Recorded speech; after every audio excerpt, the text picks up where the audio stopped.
Nilipenda nizungumzie jambo moja kuhusiana na msamaha ambao Mheshimiwa Rais aliutoa siku ya tarehe 18 kwa wale ambao walishiriki maandamano hapo, au kwa kujua au kwa kutokujua. Lakini kati ya waandamanaji hao walikuwa zaidi ya 2045 waliokamatwa nchi nzima. Lakini katika hao, kutokana na maelekezo ya Mheshimiwa Rais Dr. Samia Suluhu Hassan, watakaoachiwa kwa sasa ni 1736. Na walioachiwa mpaka sasa hivi, hao wengine manake ndio wataachiwa kwa mujibu wa taratibu, namna ambavyo utaratibu wa kupekua na kushughulikia namna ambavyo wanatoka wapi, wanatakiwa wafanywe nini.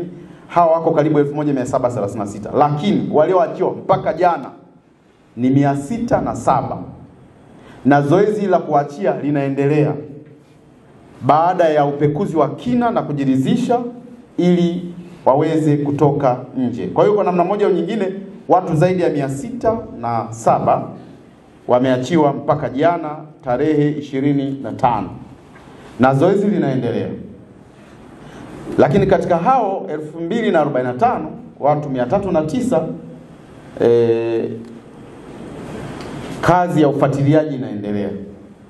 Lakini kwa kweli watakaoachiwa jumla 1736 kati ya 2045, na walioachiwa mpaka tarehe 25 ni watu 607.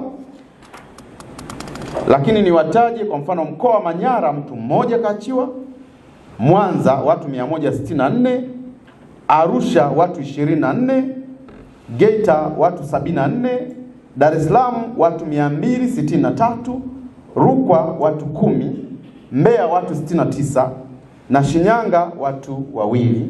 Jumla watu 607 na zoezi linaendelea. Kwa hiyo tuchukue nafasi hii tumshukuru sana Mheshimiwa Rais na tumpigie makofi mengi sana kwa kitu ambacho amekifanya.